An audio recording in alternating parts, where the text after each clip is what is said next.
Çok günü var yanası, hatırlayıp anası. Beşikçinin kaynanası, gelin ocağa gelir.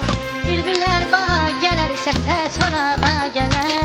Eşit olan anası, gelin ocağa gelir. Ana! Atmaca! Sorağa gelir. Eşit olan anası, gelin ocağa gelir.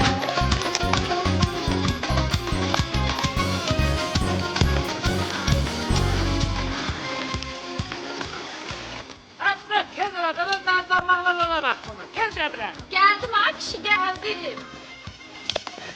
Atma tullara gelsin. Git bir stekem çay getir. Boğazım kurudu. Öldüm burada. Ay kişi gazı kestiler çay yoktu. Ah o Andra kalsın mermi gördü. Bunun bir nefesine bakalım. Ben bir özüne baksana ama. Ne dinlesen hatta. Nağayrım neçə vaxtı deyirəm o qızların getdiyi salona aparməni aparmırsan. Rəhmətli qaynanam oxşusan ha. Hazırlaş gedək şəraf alıb salona. Hazırlaş. Ged adam oxşa. Getdik. Gedək. Gedək. Başına damaşaq olsun. Adam oxşa. Bülbüller bağa gelir, sesler sorağa gelir. Eşit olan anası, gelin ocağa gelir. Bülbüller bağa gelir, sesler sorağa gelir. Eşit olan anası, gelin ocağa gelir. Bülbüller bağa gelir, sesler sorağa gelir.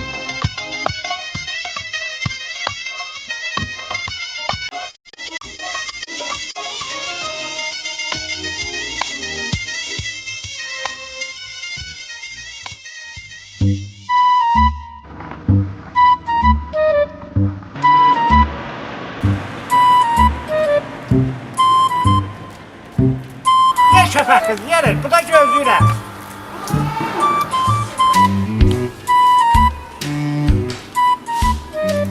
Salam ay bacı. Salam xanım, xoş gəlmisiniz. Buyurun, nə lazım idi? Ay bacı, qadan alım, eşitmişəm sən hamını dəyişirsən. Mənə də bir əlac elə, məni də bir dəyiş. Pul zat heç önəmli deyil, məni elə kişimin gözündə gözəl olur.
Tanımadın mı beni?